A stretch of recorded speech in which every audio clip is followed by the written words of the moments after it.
Tenufa mi b'smicha. There's stringency in smicha. Smicha, the leaning on the animal over waving the animal. And there's a stringency in waving the animal over leaning on the animal. We'll see what the qualities of each one.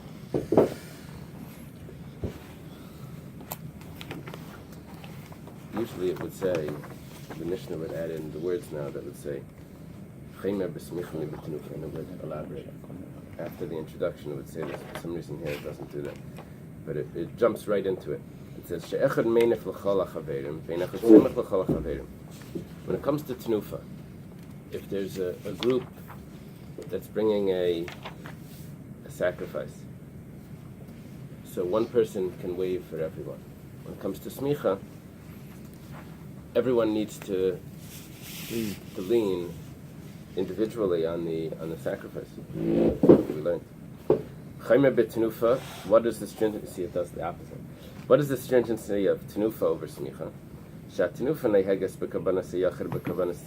When it comes to waving, we wave by private sacrifices and also by communal sacrifices. Private sacrifices would be a shlamim. Communal sacrifice would be the lambs of Shavuos. We do Tenufa when it's alive and after it's shechted. And we do it on things that are alive and things that aren't alive. Referring to the breads. We wave the bread sometimes, but we never lean on the flour and oil. But we don't do that with smicha. So smicha is only done on live animals, and it's only done on living things. It's not done on the grains and oil. Okay. Tana Rabbanan. Was taught in a Bais karbanai. This is very familiar. This is referring to smicha. It says his karban. He leans his hand on the head of his karban. The Rabbis, this is coming to include kol bali karban l'smicha, that all the owners of the karban have to do smicha. Sheyachal, because they could have thought v'aleidinu, that it would be logical. Ma tenufa shenisrabsa b'shchutin nismaita b'chubrin. When it comes to tenufa, to waving it. So waving it has more stringency because it applies to to more things. It applies to even things that are slaughtered. However, when it comes to waving, you don't need to wave. Every owner does not need to wave the sacrifice. One person can wave it. So smicha, when it comes to leaning on it, that it doesn't have that stringency of leaning on things after they're slaughtered. For sure should be more lenient when it comes to how many people need to lean on it. So what we're doing here is we're using the waving it after it was slaughtered to show its strength. We say if you wave it after it's slaughtered, that shows on its strength. So therefore, even something that's really strong doesn't need to come. Even something that's really strong doesn't need to be waved by every owner. For sure, something that's weak doesn't need to be waved by every owner. What does it mean? It's weak. What's going on? I don't know what's going on. I have it on my phone. Oh.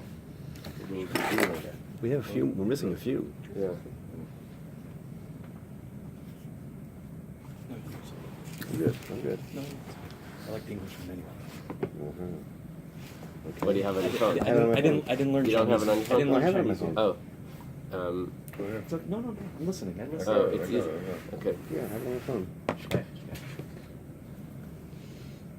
You want an English one on your phone? You do Safari and you just click on that. Safari. What's it Safari. called? Safari? You can have one of the things is daily. If you go to more on it, it will say what? Daily. You can just click on Daf Yomi. So what we're saying here is that we could have thought, or we should have thought, that you should not require smicha for every owner of the sacrifice. One person should be enough. And we're proving that from tenufa, because by tenufa, by waving it, one person waving it is enough. It should be 94, you have it, right? Talmud Laimar, so you have it's the Rabbi Steinsaltz edition, the English. Talmud Laimar Karbanai. So comes the pasuk tells me Karbanai, L'Rabbis Kol Bali Karban L'Smicha. Don't say that. Don't say that the leniency of tenufa that one person can do it applies to smicha. No. Every person needs to do smicha, and that we learn from Karbanai, his carbon, because it's all, each person can claim that it's his carbon. You with us? Okay. Now the Gemara asks, okay, if that's the case, so let's do it the other way. Let's say that tenufa should be done by every owner. V'tisra b'tenufa b'chubrin. Chubrin is like chavraya. We should increase the waving for the whole group, mikal v'chaimer. And we'll use a fortiori, we'll use this type of logic. Mas smicha shleinis rabsa b'shchutin. When it comes to smicha is really very weak. It doesn't have, there's no such thing as smicha on animals after they're slaughtered. So it's a sort of weak sort of law. But nevertheless, nisrabsa b'chuvrin. But it's increased when it comes to a whole group, that every single person in the group needs to do it. So tenufa, when it comes to waving it, shenisrabsa b'shchutin, that it's much stronger because it's increased when it comes to after it's slaughtered. That means that means that even animals that are slaughtered still need tenufa. Is it not all the more so that it should be increased by the group, that everyone should need to wave it? The Gemara says mishum d'lo yafshar, because it's not possible. How should we do it? Linfu kula b'hadei adadi. Should they all wave together? Ka'avi chatzitza. Then this one's hands are going to be under this one's hand, and the hands need to be exactly under the sacrifice, not under the other person's hands. So okay, so linef v'lenef.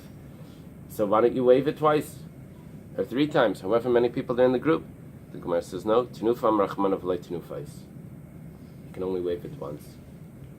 Why can't the for one way for the chavura? Oh, that's what we do. That's what we do. We do one ways for the chavura. The problem is that the Gemara says, 1 second, when it came to smicha, you said that every person needs to do smicha. So let's make a kal v'chaimer, that if by smicha that you don't have smicha by shchutin, but nevertheless everyone needs to do it. So tenufa, that you have tenufa by shchutin. For sure everyone should have to do tenufa. The Gemara says, yeah, you're right, but it's just impossible. Because we don't have a way of doing it. If I would ever have to do a PhD on Talmud, so this sort of logic would be a very interesting example.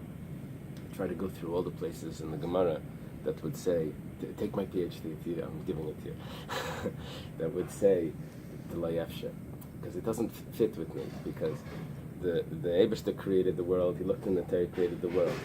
So everything needs to match. How is it that the halacha, which should be different, but it's because of the physical limitations, it doesn't work out. You hear the problem? Mm-hmm. What do you mean? If that's the halacha, then that's how it should be. No, we're limited. The world is limited. Okay. Now the Gemara asks, Usmicha b'shchutin lesa? There's no smicha on slaughtered animals. You don't lean on it. 1 second. V'hatanan, but it was taught in the Mishnah in Tamid. Bisman she'kain gadol reitz l'hakter. If the kain gadol wants to do the service, wants to offer the animals on the mizbeach, hayo'ela bekevesh, he would go up the ramp. Vasagan biyaminai, his second in command would be on his right. Higila machtes hakevesh. When he would reach halfway up the ramp, achas haskan biyamina ve'aleu. The skan would hold him by the arm, I guess, and would bring him up. Haishitloi harisha and harish v'regel. Okay, there were a bunch of people, I think 13 different people that would be involved in the sacrifice. So is that what it says? So the first one would bring up you're on Safari also? You're on Safari? Is that what it says there? In English it says there 13. So it says that the first one would bring up the head and the foot, and he would lean on it. The Kohen Gadol would lean on it. That's going to be our problem, because we're going to ask that. What do you mean lean on it? It's already shechted. The Zarkan, and then the Kohen Gadol would take it from him. So the Kohen Gadol didn't really have to do the work. The Kohen Gadol would get the would get the zchus, but he didn't have to go through the labor of carrying it up the ramp and all of that. Then he would pass like a what do you call that? In the factories. Train. Assembly line. Assembly line. He would pass to the first one. Shtei yadayim, the two front legs, the two hands. Nice and lakayin gadol. He would give it to the Kohen Gadol. He'd give it to the Kohen Gadol. Saymich alein, he would lean on it, v'zarkan, and then he would throw it onto the fire. Nishmat hasheni v'halach lei v'kachem meshitin leishar kol yivarim, and that's how they would do for all the rest of the limbs. Saymich alein v'zarkan. He would lean on it and throw them. Bismanshu raitza, who's saymich v'achirim zarkan. If he wanted, he didn't even have to do that. He could just lean on it, and other people would throw it onto the fire. Rabbi. So what's our question? Our question is that we said that there's no smicha on shechted animals, and here we see that there is. So Rabbi Hasim Mishum Kvaydei the Kohen Gadol. That was because of the honor of the Kohen Gadol.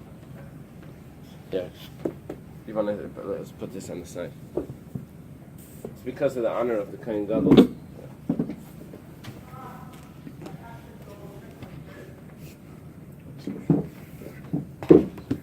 For the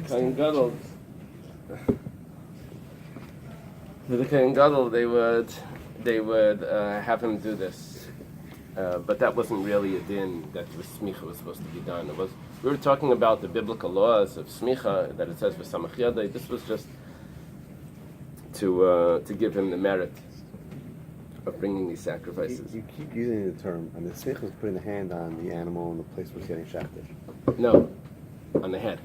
I thought we said yesterday it has to be where they get shechted, so you have to turn the animal over so you can put it on the neck where it's getting shechted. No. On the contrary, you're not allowed to do smicha on the neck. Yeah. You have to do it on the head. It says don't do it on the head, but not on the neck. So I said, how would you do it on the neck? That's if you would turn it over, then you would be able to, but not that you're allowed to. Okay, so, and then you keep using the term leaning on it. Yeah. That's the smicha? Saimach means to lean, to like rest his I can hands. put my hands on without leaning on it. Leaning is with my shoulder on it. Did his weight need to be on it? I'm not Right, sure. you have to be clear what you're describing there. Because every time you say leaning, I can't think of it. The guy has to lean on it, I remember an expression that he leans on it with his weight. That's So what he puts his hands on it and he holds himself down. He holds himself up by the animal. I guess so. Okay. Now, before we mentioned that it would be impossible to do tenufa for more than one person, this contradicts a lot of things that we said. We said that the Bailam do tenufa together with the Kohen. The Kohen puts his hand.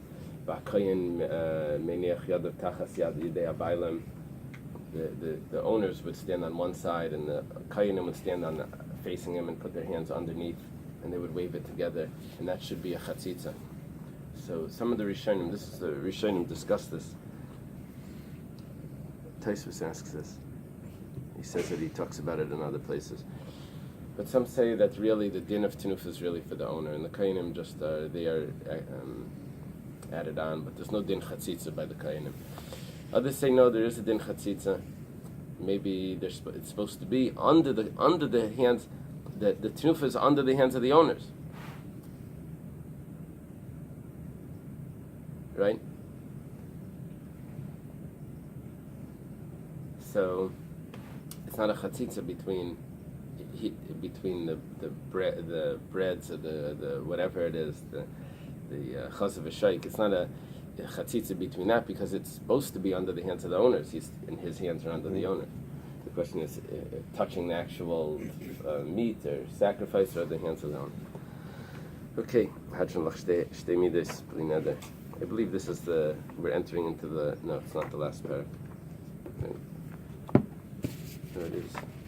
This is, no, there's 2 more prakim. 3 more prakim. Okay. Shtei alechem. The 2 breads of Shavuos. Niloishas achas achas. They're needed, each one individually. Because this would not be how we would make bread. We would take dough, and then we would split it in half and make 2 loaves. But no, this had to be, each one needed to be kneaded separately. V'nefeis achas achas. And then they were baked separately. Lechem apanim, the 12 breads that were for every Shabbos, the showbread. Niloishas achas achas. They were also kneaded, each one individually. V'nefesh shtayim shtayim. But they were baked 2 by 2. Rishonim discuss, doesn't mean that the whole oven was heated just for these 2, or it doesn't mean that they were just placed in the oven 2 by 2 until the oven was full. And if the oven is Mekadesh, sanctifies the breads, then it needs to be full. It needs to be the whole sacrifice there. So it would need to be, when it says 2 by 2, it means that they were placed in the oven 2 by 2. As it's vague here, what it means, 2 by 2.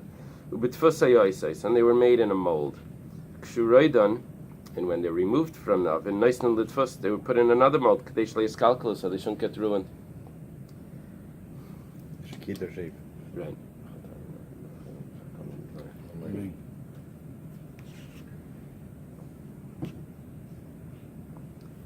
Gemara says, Minani Mili. Where do we know this, that they were baked 1 by 1? Tana Rabbanan was taught in a Bais,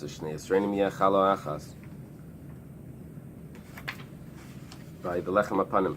It says that each loaf was 2 isarin, larger than the other loaves we've discussed before, the carbon taida and all of that. Each loaf was 2 isarin. Malamid sheni loishes achas achas. But when it says hachalo ha'achas, each loaf is telling us that it's kneaded 1 by 1, because it gives us the measurement for individual months. Minayin shaf shtei alechem kach. How do you know that the 2 breads on Shavuos are exactly the same? Talmud loimer yiyah. And yiyah, it shall be, is coming to include something else. Minayin shaf yasen shtayim shtayim. How do you know that you baked them 2 by 2? Talmud loimer v'samta oisam. Uses a plural, you shall place them. What does it mean you shall place them? It means you're placing them in the oven. And them, didn't say it. It must mean that you're putting 2 by 2 in the oven. But them could mean more. It could mean more, but we don't know that. So it means at least 2. Maybe the 2 breads should also be placed 2 by 2. We had yiyah, so it says Talmud loimer oisam. It says them. That's a miyut. It's excluding the shtei alechem. The Gemara asks immediately, Hay oisam ha'afikte. You're using that oisam. You already used that oisam. Oisam means them. Oisam taught me that you put it in 2 by 2. Now you're telling me no. Oisam is an extra word, and it's telling me that you only do it by the lechem apanim, not by the shtei alechem. You can't use the extra word twice. Once it's used once, it's not extra anymore, and it can't be memayat the shtei alechem. The Gemara explains him ken lemakra v'samtam. You see, there's 2 types of suffixes in Hebrew. There's the object and the subject. The subject, is like, let's see, shamarti, I watched. That's the subject. I, right? But the suffix there, shamarti, I watched, would be a subject suffix, and then it could be shamartam. Shamartam would be shamartam would be you watch them. The mem would be it's an object suffix. See, and you can have a full full sentence with a subject, a verb, and then an object just in one word. So here we could have said v'samtam. Samtam would means you place them. but instead it divided up. It said V'samta Isam. You place them. It's the same thing. By the way, the difference between Ukshartam and Ukshartam in the two paragraphs of Shema. Ukshartam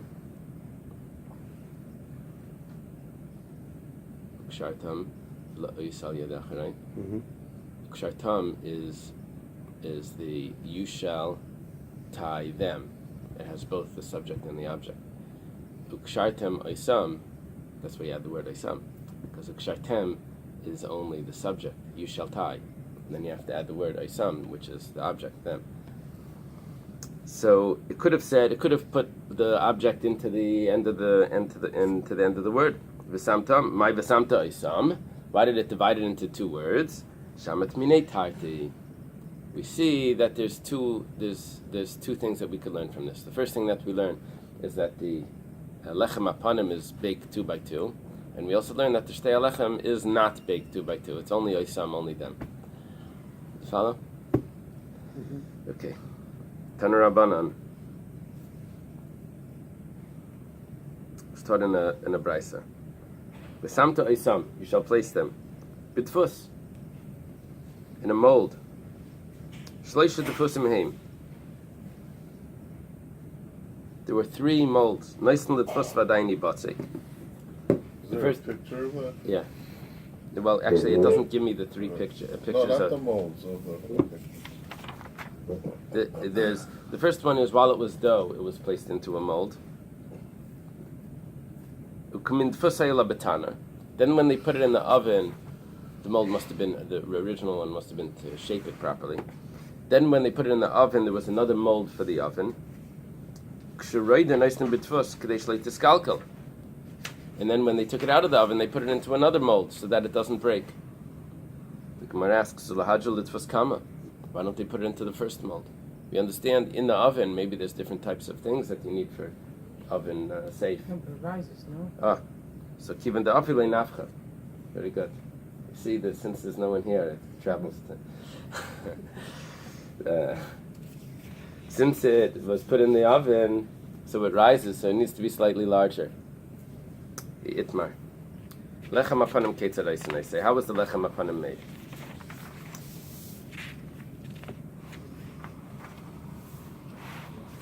What is this? Just 1 second. Oh.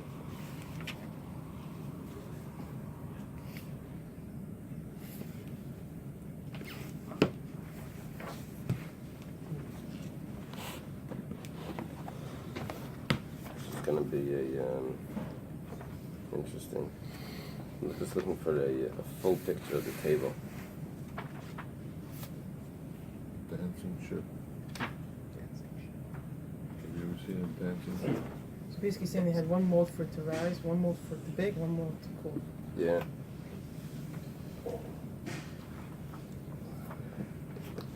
I had a picture, a full picture of the table.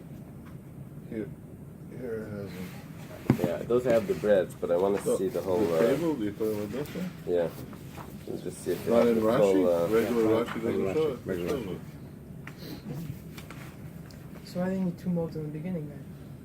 One to rise, one to bake. Who made the pictures in Rashi? That's the original pictures? possibly. Yeah, but they've been. Every printer adds a little of his His own picture. his design. Okay. This is Shulchan V'Darim. Lechem Apanim is Shulchan V'Darim. This is Shulchan is Betzafan. What's up there? Menorah B'Darim, right? No, I'm sorry. Yeah. Shulchan is Betzafan, Menorah B'Darim. Right? I remember that because when I lived in Surfside, so I had to remind myself, I said the yeshiva is south, so the yeshiva is the menorah, and the Bell Harbor was the shulchan. So that's how I, it's the way to remember. To make, you know, you could make a memory, you know. Mnemonic device. Right. Goldschmidt is the gentleman who knows. Oh, yeah. Thank you. Okay, so we're discussing now. Thank you. We're discussing the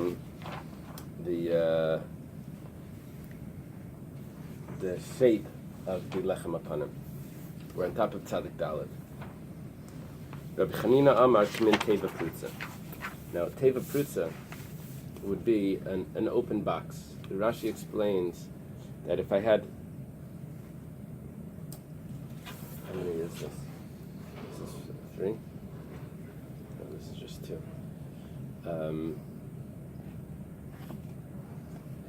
Let's see.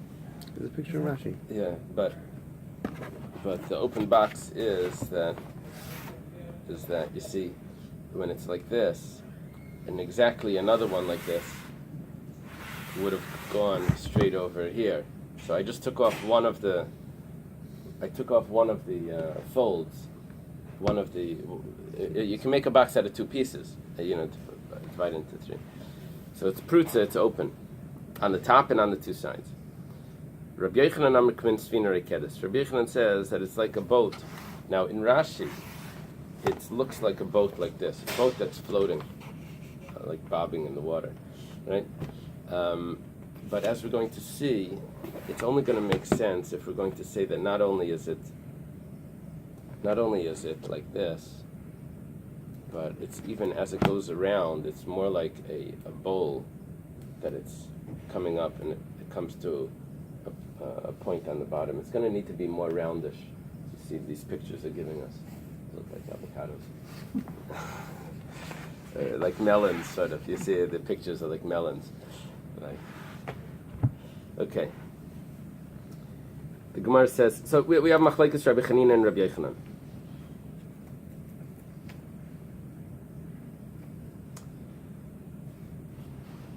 It makes sense if we say that it's a box that's open, it's a square.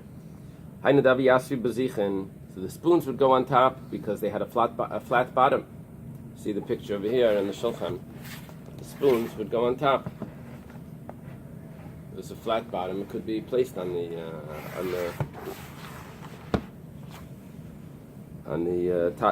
opening of the bread. But if it was a This is Rabbi Yochanan, which Rabbi Yochanan? Same Rabbi Yochanan, Menachem. Yeah. And Rabbi Chanina is Rabbi Chanina Bar Chama. Those first Amiran. They already forgot how it looked. Yeah. It's very weird that the Lechem Apanim, something like that, they wouldn't know how it looked. How many generations down from the base of English they already forgot? Rabbi, what's his name? Rabbi Greenberg and Rabbi Gurari in Buffalo. So they decided that they were going to give the Rebbe a present. They were going to give him a shtender. So the 2 of them are short. So they were by Yechidus, and the Rebbe would have a shtender for his office. Right? So they made the Rebbe a shtender, but in their minds, the Rebbe was much taller than you. They made a shtender that was like way too tall for the Rebbe. When you saw the Rebbe, it was like they didn't imagine it was like larger than life, right? So it could be they saw the lechem upon him, but it takes a different image, right? How many people would see the Lechem? A regular Yisrael would see the Lechem? Yeah, it says that they would take it out and they would show everyone the miracle, right? That they would show everyone that it's still fresh. How often they would take it out? I don't know if it says they would do that on Yom Tov, or they would do it on Shabbos. It said, but then we learned that it was a siman that the Shechina Sher B'Yisrael, that they would show that the breads were still fresh. So the kainim for sure. Okay, but if it's the mandam kimin sfina rekeda seicha v'yasvi, where would they go? Now it's a little bit unclear because I can rest spoons on almost anything, whatever, I can put a spoon on it. But it must be that it needed to be either on a flat surface, and here, if it would go inside this thing because it was roundish, it wouldn't be resting flat on something. I don't know how it's explained in there. So it says bezichen makam avadlu. No, they would make a space in it. They would make it that it should be able to fit. All right. Bishlem elamanda mikmin teva prutza.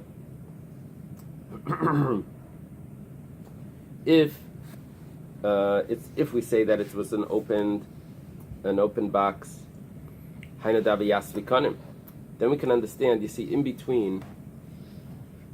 I wish there was a picture here again. What?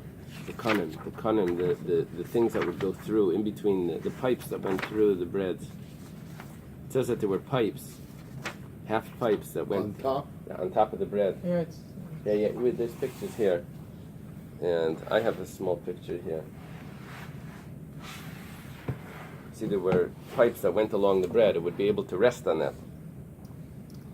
What we're going to ask is that if it's going to be round, then the middle one we understand can rest, but the ones on the side are going to be resting on on the tip of it. It's not going to be really resting on it.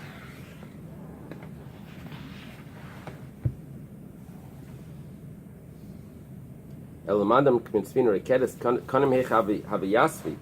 would they rest? How would they sit at the edges? So Gemara explains more shavadlu.